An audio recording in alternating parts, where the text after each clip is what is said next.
Muy buenos días con todos y todas los que nos ven. Mi nombre es Mauro Gutiérrez, presidente de ADERASA, la Asociación de Entes Reguladores de Agua Potable y Saneamiento de las Américas. Nos encontramos hoy reunidos para el quinto episodio de la Hora del Agua de ADERASA, un espacio creado para el intercambio de experiencias en regulación de agua potable y saneamiento entre los países socios. El tema que nos convoca a tratar el día de hoy es la regulación de los servicios de agua y saneamiento en los países de América Latina y para ello nos acompaña un panel de expertos. En primer lugar, contamos con la presencia de José Villarruel, jefe de la Unidad de Licencias, Registros y Planificación Regulatoria de la Autoridad de Fiscalización y Control Social de Agua y Saneamiento Básico de Bolivia, país con vastas zonas rurales donde la regulación ha tenido que adaptarse a realidades muy diversas. José, muy buenos días. Buenos días, igualmente a todos y a todas. Un saludo a ti, Mauro. Juan, un placer, un gusto compartir este espacio tan interesante y hablar de lo que nos interesa, ¿no? Regulación. Perfecto. Además, también se encuentra con nosotros Juan Carlos Fuentes, jefe del área de regulación del ente regulador de servicios de agua y saneamiento de Honduras, quien compartirá las experiencias de su país, las estrategias de implementación para garantizar el acceso sostenible al agua en las comunidades rurales hondureñas. Buenos días, Juan Carlos. Muy buenos días, Mauro. Saludo a todos y a todas. José, un gran gusto participar de esta quinta edición de La Hora del Agua. Bueno, muchas gracias a ustedes por su presencia y empecemos. Vamos a empezar la edición de la hora del agua de Aderasa, ¿no? Vamos a presentar algunos datos importantes en relación a la prestación de los servicios en general en la región y en particular en las zonas rurales. Creo que hay un reto enorme en la región para poder enfrentar desde la regulación cómo impulsar el tema del acceso a los servicios de saneamiento, en particular en las zonas rurales. Entonces vamos a presentar algunos datos.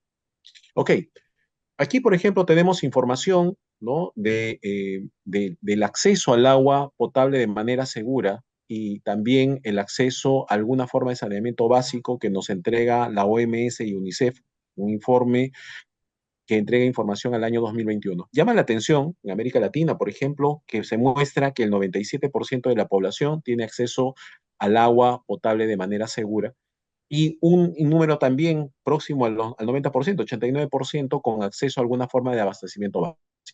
Sin embargo, cuando se mira la información en detalle, ¿no? Aquí encontramos, como dicen, cuando se ven los detalles, ahí comenzamos a ver dónde podemos mejorar o qué es lo que están detrás de estas cifras. Si podemos ver acá, esta información es el reporte que nos muestra este estudio y nos dice que efectivamente América Latina, para el caso de la cobertura de agua segura, ¿no? Nos decía un porcentaje de 89%. Sin embargo, si nosotros descomponemos este 89%, y déjenme ver, vamos a, vamos a verlo con mayor detalle, ¿no? Que básicamente es la suma del 75% con el 22% que se observan en el recuadro que está marcado en rojo, nos dice que el 75%, no, de este 89%, solo el 75% se maneja de manera adecuada, ¿no? Pero también nos muestra otro detalle importante, que este nivel, ¿no? Este nivel prácticamente se ha mantenido inalterado entre el periodo 2015-2020, ¿no? Esto en términos de el acceso al agua. Pero cuando miramos el tema del manejo, el tema sanitario, ¿no?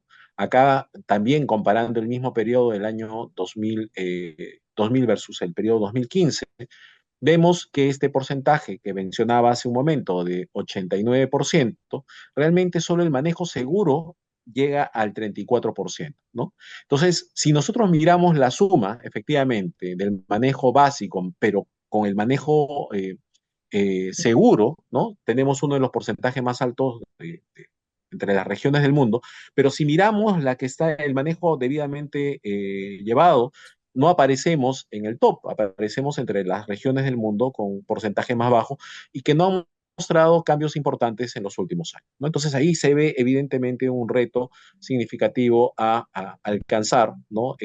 A lograr, ¿no? Y que la región, en gran medida, estas brechas se encuentran en el ámbito rural. Y esto lo podemos apreciar, por ejemplo, en la evolución el acceso a los servicios de agua potable, ¿no? Gestionados de manera segura, ¿no? Esta información también OMS, ¿no? Y nos muestra la disparidad que existe entre el ámbito urbano y en el ámbito rural. A nivel del ámbito urbano, ¿no? Señalan que está al orden del 76% el porcentaje de cobertura, pero en el ámbito rural este porcentaje está en el orden del 50%. Cuando miramos el tema del saneamiento, todavía el reto es mayor, ¿no? En el ámbito urbano nos muestra que estamos en el orden del 55%, mientras que en el ámbito rural este porcentaje de cobertura de evolución de acceso está en el orden del 45%. Si miramos desde el punto de vista de las competencias de los reguladores, ¿no? La competencia en el ámbito rural, ¿no? Es heterogénea si miramos las competencias de los distintos reguladores de la región. Hay reguladores como en el caso de Perú, por ejemplo, que tenemos competencia tanto en el ámbito urbano, periurbano y rural, sin embargo, hay otros reguladores donde sus competencias están más acotadas en el ámbito urbano, como es el caso de Chile, ¿no? De acuerdo a información que nos muestra Liz Water en una encuesta que se desarrolló hace poco, donde se mostraban los ámbitos de competencia de los reguladores. Entonces, acá se observa pues que tenemos competencias diversas, los reguladores tienen ámbitos diversos de competencias entre los prestadores, ¿no? Ok, entonces esos son los datos generales que tenemos en la región. Nos muestra un reto importante que tenemos en el ámbito urbano, en el ámbito rural, ¿no? Y en base a eso quiero empezar esta conversación esta mañana, ¿no?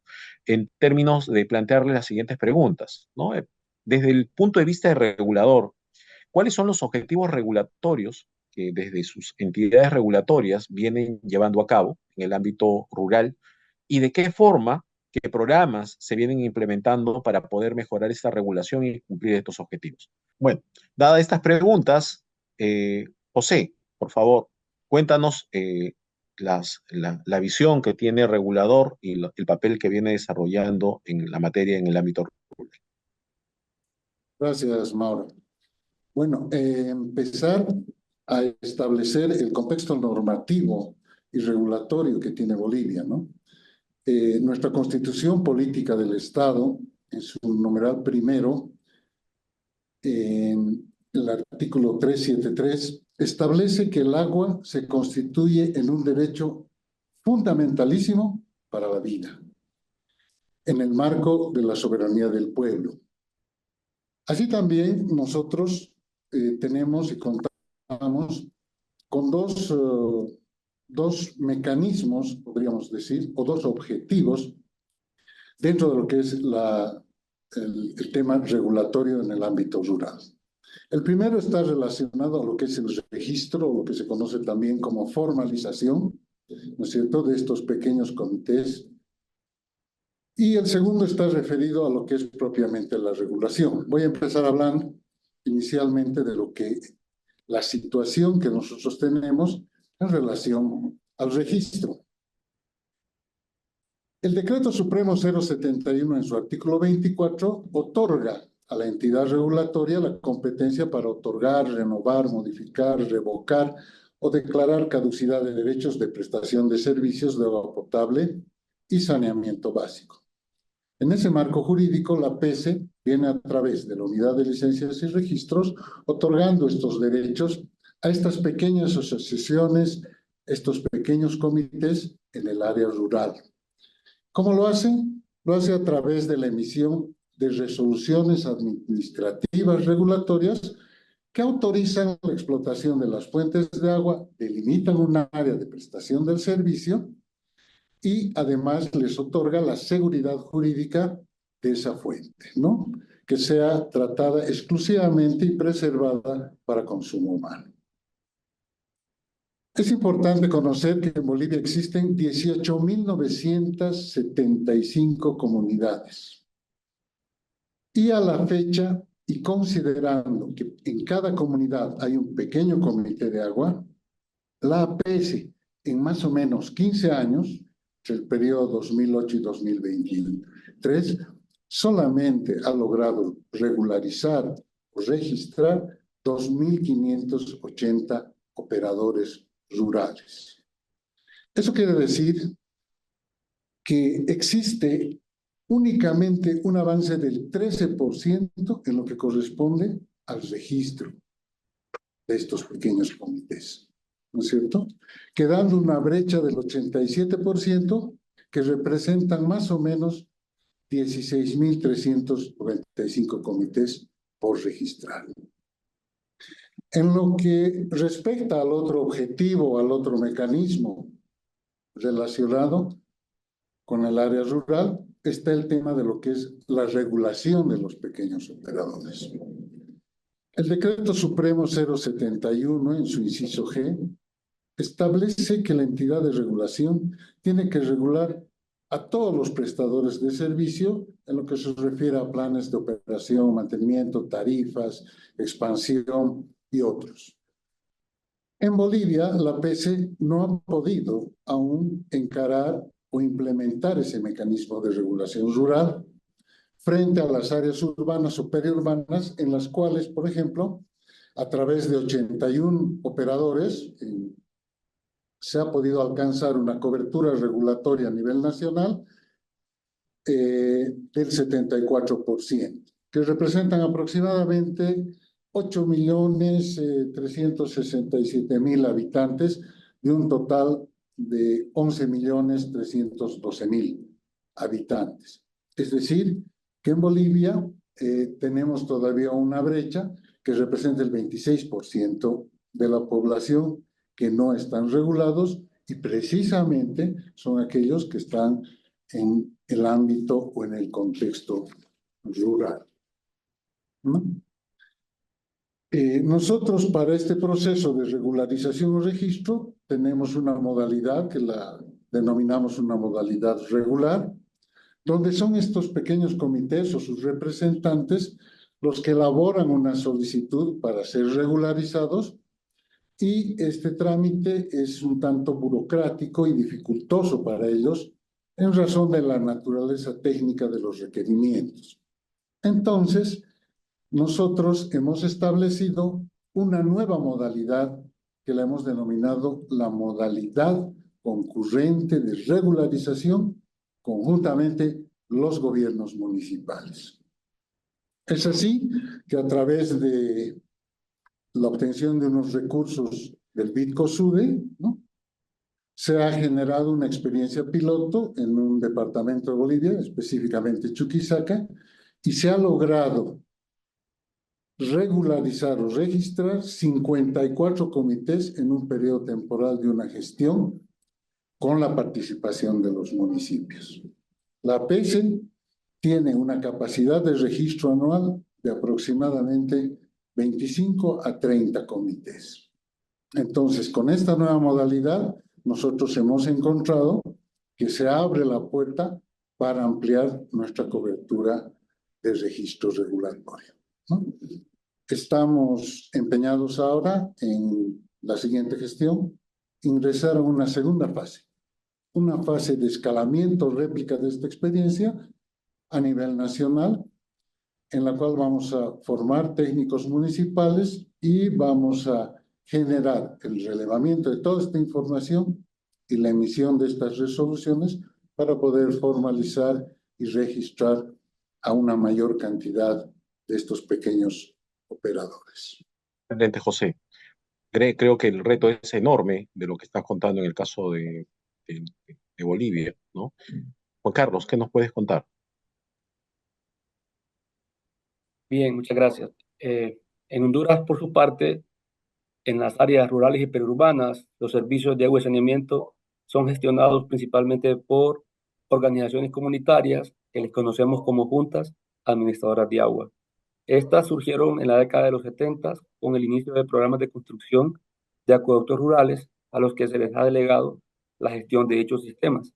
Durante la década de los 90 y 80 y 90, este modelo pues, se consolidó como el modelo predominante para atender las zonas rurales y periurbanas. En esa época se llegaron a construir más de 3.000 acueductos y todos estos fueron delegados para ser administrados por juntas de agua. Ya en el año 2003 se aprueba la Ley Marco del Sector de Agua Potable y Saneamiento, que reconoce a estas juntas de agua como organizaciones legalmente constituidas, que son autorizadas por las municipalidades para operar en sus respectivas jurisdicciones. El gobierno, en tanto, a través de la Secretaría de Gobernación y Justicia, les otorga la personalidad jurídica, documento que la faculta para recibir apoyo técnico y financiero. Y este reconocimiento también les permite registrar los activos y bienes a nombre de la organización, incluyendo la apertura de cuentas bancarias para gestionar sus ingresos. Esta ley también crea a la entidad regulatoria, que en este caso es el ERSAPS, y le delega la función de regular y controlar la prestación de los servicios tanto en el ámbito urbano como rural. Por tanto, le corresponde también la regulación de las juntas de agua. Es así como el ERSAPS emite un instrumento regulatorio que denominamos Reglamento de Juntas de Agua, el cual es el instrumento normativo que regula su creación, organización y funcionamiento. Este modelo de gestión depende en gran medida del voluntariado de los usuarios para llevar a cabo actividades de operación y mantenimiento, lo que funciona relativamente bien en comunidades rurales de menos de 200 usuarios. Sin embargo, en localidades más grandes, este voluntariado se vuelve insuficiente, por lo que las juntas han tenido que adoptar un modelo híbrido que les permite enfrentar estas complejidades de sus sistemas. Por tanto, se vuelve necesario formular regulaciones específicas que consideren el tamaño de las localidades para promover una gestión eficiente, transparente, participativa y con rendición de cuentas. En cuanto a la calidad del agua, las juntas de agua están obligadas a realizar análisis de los parámetros establecidos en la norma técnica nacional para la calidad del agua, con la frecuencia indicada. No obstante, enfrenta dificultades para acceder a laboratorios que pueden realizar estos análisis. La Secretaría de Salud, por su parte, es la encargada de la vigilancia de la calidad del agua, pero también ha reducido considerablemente su capacidad operativa para esta actividad en los últimos años. Respecto al saneamiento, en las zonas rurales predominan soluciones in situ para la disposición discretas como fosas sépticas y letrinas, y las juntas de agua organizan un comité de saneamiento encargado de supervisar la operación de estos sistemas individuales. Sin embargo, en la práctica el rol de este comité suele ser mínimo. Actualmente en el país operan más de 10.000 juntas de agua, aunque solo un 35% está legalizada con su persona jurídica, y aproximadamente 1.000 de estas juntas presentan sus informes anuales de gestión, estados financieros y análisis de calidad del agua ante el ERSAPS. ¿Qué está haciendo el ERSAP entonces para apoyar la regulación y la sostenibilidad de estos servicios? Primero, pues apoyamos a la Junta de Agua a legalizar sus organizaciones a través de la asistencia técnica para la representación legal, para obtener la persona jurídica, así como asesoría para gestionar el trámite de un registro tributario nacional y la solicitud de exoneraciones fiscales ante la Secretaría de Finanzas para evitar que paguen impuestos sobre renta. Además, se le da acompañamiento legal y administrativo que fomenta la profesionalización de la gestión, promueve una mayor transparencia, una participación comunitaria y la rendición de cuentas que finalmente fortalece la gobernanza en la gestión de esos servicios en zonas rurales y periurbanas. Y también anualmente en los planes operativos del ERSAP se planifican talleres de capacitación para entrenar a los directivos de estas juntas de agua en diversos aspectos de su gestión. Estos talleres de buenas prácticas, de gestión comercial, registros contables, temas de tarifas, entre otros, a fin de fortalecer las capacidades de los directivos y mejorar la eficiencia de la administración de los recursos. Carlos, muchas gracias.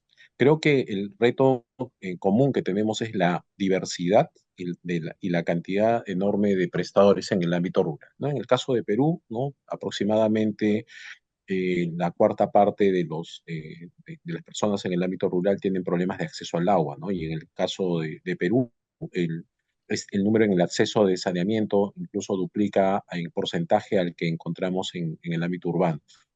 Entonces es un reto enorme. En el caso de Perú pasa una situación similar, ¿no? En términos de quién es el competente para cuál es el papel finalmente que va a tener el regulador en términos de la prestación de los servicios. Solo para caracterizar, en el Perú efectivamente tenemos alrededor de 26 organizaciones comunales, ¿no?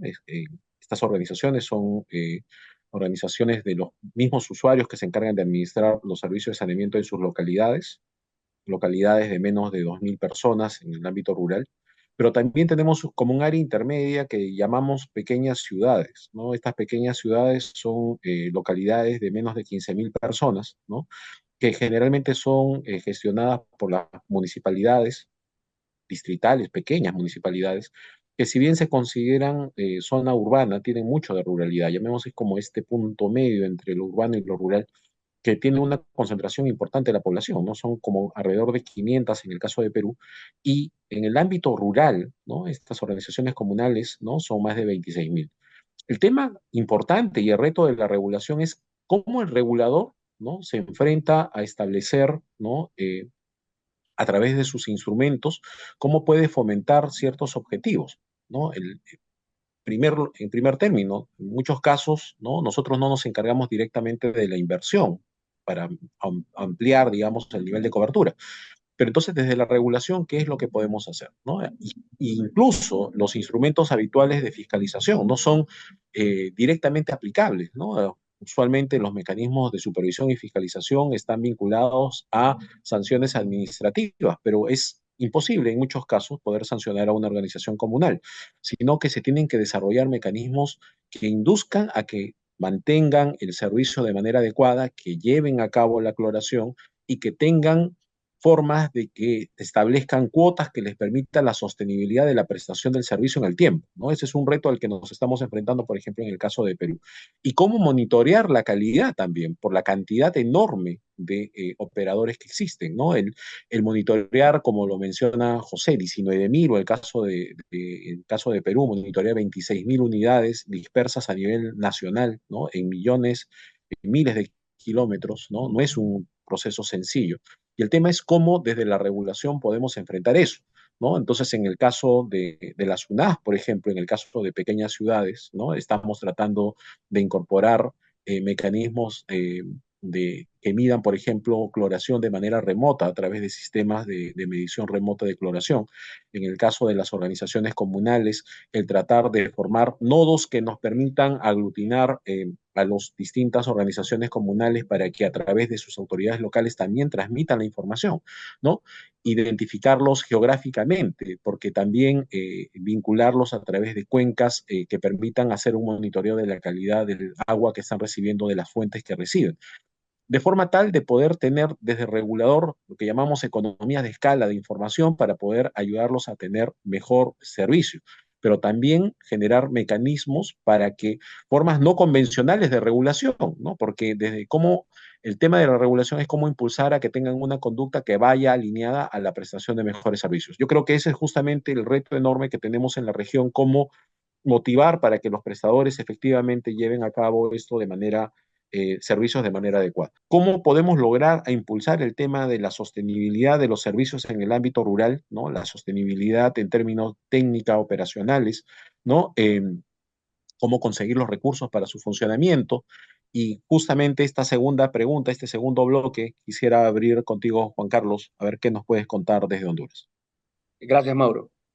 Bueno, en Honduras, tradicionalmente, la operación y mantenimiento de los sistemas de agua han sido sostenidos principalmente con la generación de ingresos propios de las juntas de agua, que provienen de tarifas por servicios, cargos por conexión, otros ingresos adicionales.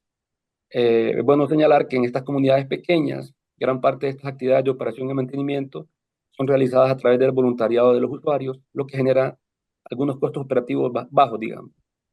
Y las inversiones han sido financiadas, en este caso, con subsidios del gobierno central, del gobierno municipal o de donaciones de ONG, pero generalmente en los últimos años los sistemas también han tenido una contribución de los usuarios, una contrapartida de alrededor del 30% de esta inversión, que se capitaliza a través de mano de obra no calificada y utilización de materiales locales. Esta participación de la comunidad no solo apoya el financiamiento, sino también fomenta un sentido de propiedad y compromiso con los proyectos.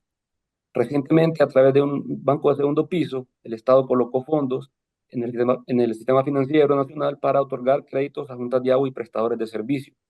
Este esquema pues se encuentra ahora en una etapa inicial, pero hemos tenido experiencias positivas. Tenemos un caso de una junta de agua de una localidad peruana de la capital que financió la construcción de su planta potabilizadora mediante este modelo. En este caso, el 50% de los fondos provino de aportes extraordinarios de sus usuarios, mientras que el otro 50% fue financiado a través de un crédito de este mecanismo. Esta experiencia resalta pues, el potencial de este esquema, que apoyándola nos ayudará a mejorar la infraestructura de agua y saneamiento en comunidades rurales y periurbanas, y por lo tanto se debería considerar para ampliarse y fortalecerse a escalas más grandes, que permita abarcar a más comunidades y maximice su impacto positivo. Esto en cuanto al tema del financiamiento y el tema de operación y mantenimiento. Pero hay otro eslabón que nos falta fortalecer, que es la asistencia técnica. Estas comunidades pues carecen de personal técnico capacitado, ni siquiera para poder operar sus acueductos en muchos casos, pero en otros tampoco para proyectar mejoras a sus sistemas. Por tanto, se requiere un mecanismo sostenible que les esté apoyando periódicamente en este tema de apoyo técnico, ¿no?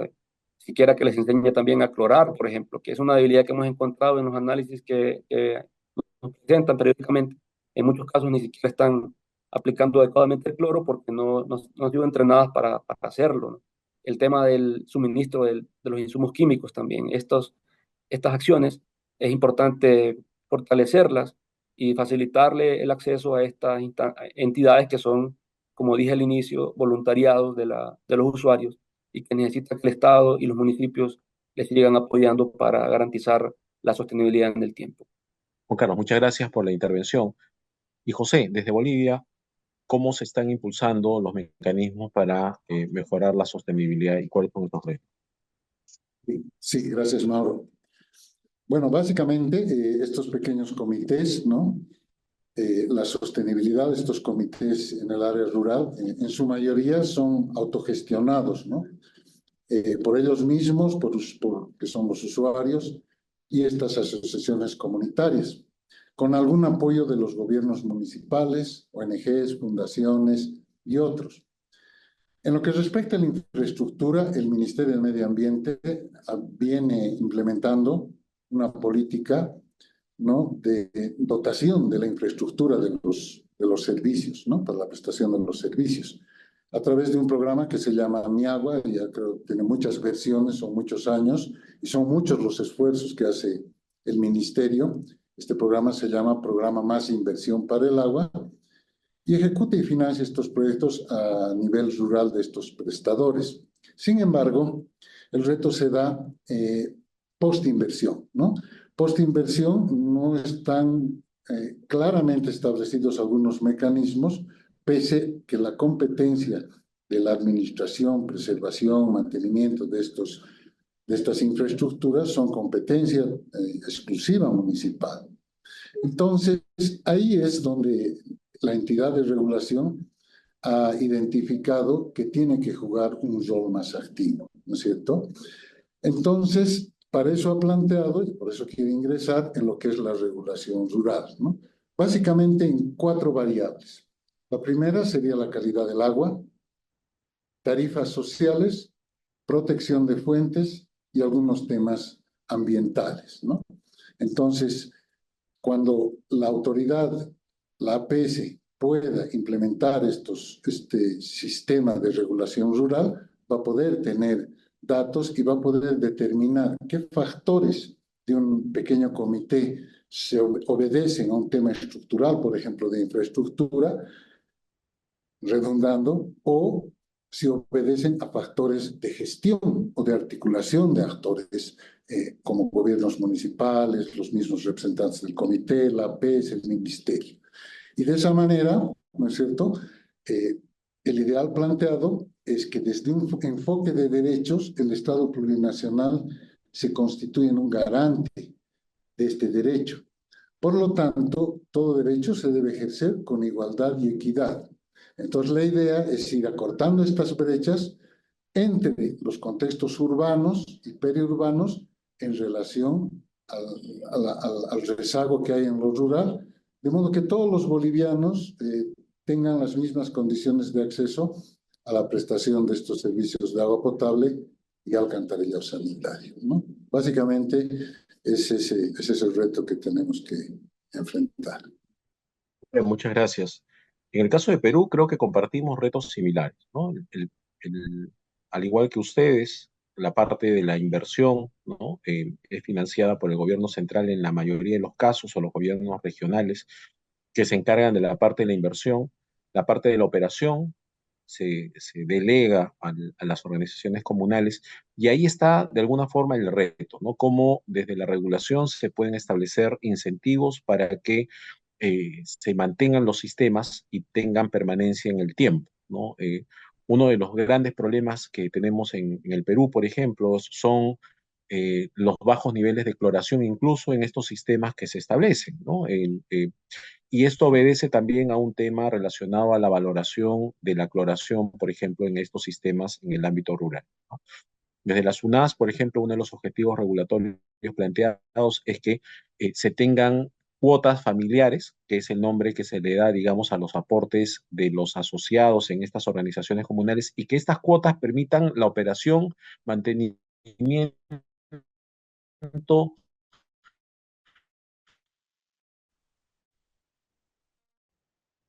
de estos sistemas, ¿no? Muchas veces en la operación del servicio, ¿no? Y esto, finalmente, como sabemos, puede tener y tiene efectos sobre la salud de la población, ¿no? Entonces, ahí hay una incidencia importante desde la regulación en tratar de generar estos mecanismos para que se generen los recursos suficientes para que se presten los servicios de manera adecuada. Sin embargo, el reto, como mencionaba en la primera parte de mi intervención, es muy complicado hacer fiscalización o supervisión, ¿no? En organizaciones que se autogestionan, ¿no? Y ahí es donde desde la regulación comenzamos a desarrollar lo que se conoce una supervisión orientativa y desarrollar benchmarking de comparación entre organizaciones comunales, ¿no? Esto es como un mecanismo de fomentar y de hacer conocer cuáles son las organizaciones que tenían mejores prácticas y las que podían mejorar y que, llamémoslo así, es como un campeonato en el quienes estaban mejor y quienes estaban no tan bien, ¿no? Y evidentemente este hecho de comparabilidad entre organizaciones comunales ha tenido efectos en cambios de conducta, ¿no? Evidentemente hay mucho todavía por hacer, pero esta forma de regulación comparativa, ¿no? Ha tenido efectos importantes.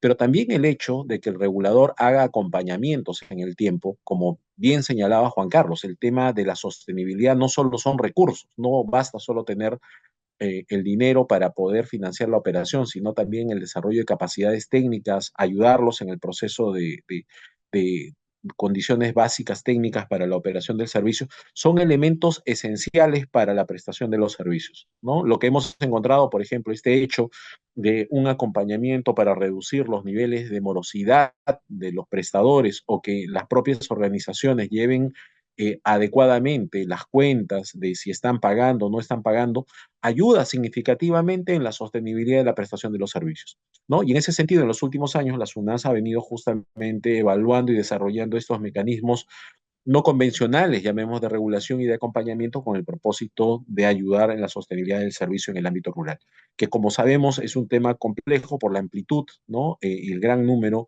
de operadores que tenemos en este ámbito. Bueno, quisiera agradecer a ambos el compartir las experiencias respectivas de sus países, de la experiencia desde el regulador, ¿no? El reto grande que tenemos de ayudar e impulsar el brindar servicios de calidad, en particular en el ámbito rural, en los respectivos países. Un abrazo a ustedes, Juan Carlos, José, por este compartir de experiencias. Muchas gracias. Muchas gracias, Mauro, y también Juan, y un gusto haber podido compartir este espacio. Y ojalá que estos se sigan repitiendo en el transcurso del tiempo. Gracias. Gracias, José. Gracias, Mauro. Saludos a José y bueno, animamos a Veraza a seguir con estos espacios para compartir conocimiento de lo que nuestros países están haciendo para intentar replicarlo, ¿no? En la medida de lo posible en los países que vamos un poco más atrás en este tema de regulación. Un abrazo a todos. Un abrazo a ambos. Nos vemos en la próxima edición de La Hora de Erazo.